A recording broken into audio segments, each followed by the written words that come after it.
a toddler talk your ear off and still be autistic? Absolutely yes. More common than you think. In fact, some of the most common missed signs showed up in kids who speak early because their language can actually mask what's going on underneath. Study shows about 25 to 30% of autistic kids are minimally verbal. What about the rest of the 70%? Today, we're going to dive into the signs for autistic kids that talks a ton, but they struggle in some other ways that usually not obvious or not verbally. Let's dive in. One of the most common signs for autistic toddlers is that they repeat a lot, not just once or twice, but over and over again. Not just every now and then, but day after day.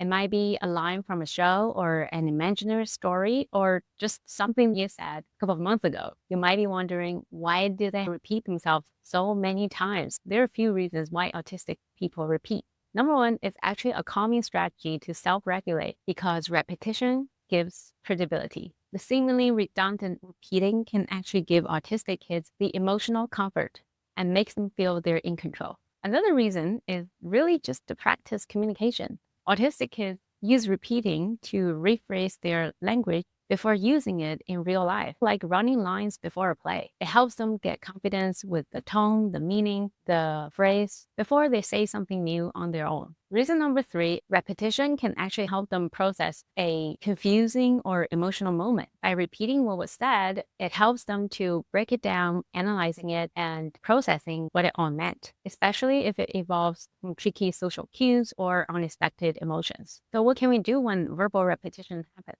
Before we talk about what we can do, there's one thing please don't do is to try to stop it. Repetition is a way that they use process or practice. It's a way of communication. It can be an opportunity for us to look for the why and help them to get through that process faster or enhance the experience. Let's say they're repeating an imaginary story. Mirror and expand the story. If they say, the bear went to the forest, you could say, yes, the bear went to the forest to look for some food. What did the bear eat?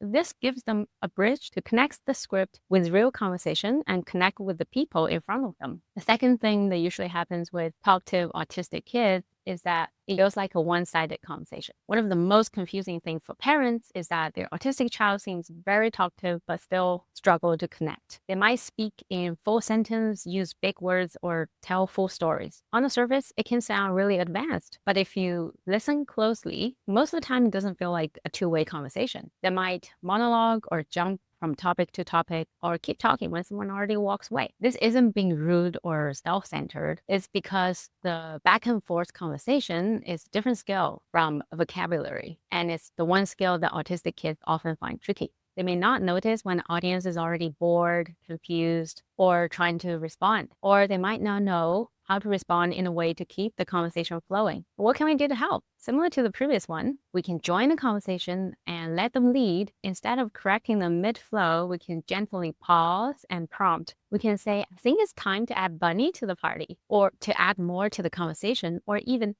put words in their mouth by answering your own questions so they know what they can say next time to these kind of questions. The bear goes to the forest. Oh, that's so cool. What did the bear eat? Yes, the bear saw a bunny. Sometimes talkative autistic kids can seem like they're narrating their own movie. They create stories, characters, sound effects. They're so expressive, but they do it alone, often without caring if there is an audience or who's around. They may prefer independent or parallel play, even while talking out loud. It may feel a bit like they're in their own bubble. This doesn't mean they don't want connection. It is their way of connecting. It means social play might be confusing, overwhelming, or just unnatural. Their inner world is rich, but joining your world takes extra energy. We can join their world instead. Sit beside them, echo their phrase, ask them about the characters, and don't force an immediate response or a conversation. Just be present.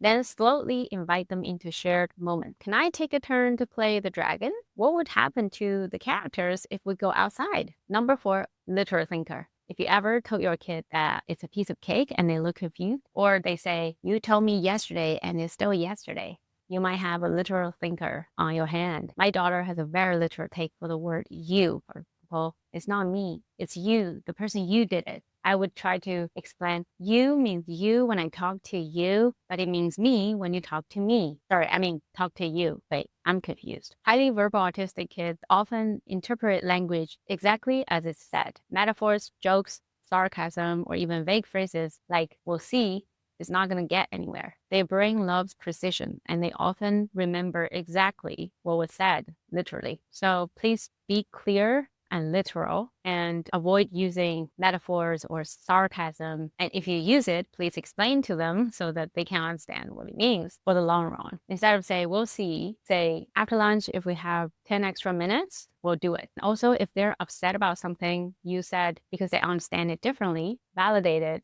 You're right, I said that yesterday, and yesterday can mean today when it's already tomorrow. That still sounds confusing. I need to find a better way to explain this. I made a whole nother video about literal thinking. Check it out if you want to dive in. If you have made it so far, thank you for being here and being a wonderful parent that just wanted to understand your child instead of manage them. Highly verbal autistic kids are often overlooked because they seem fine on the surface. But when we slow down and really listen, we start to see the incredible depth underneath their words. I make these videos to bust the myth about neurodivergent and reimagine a world where neurodivergent people don't just survive, they belong.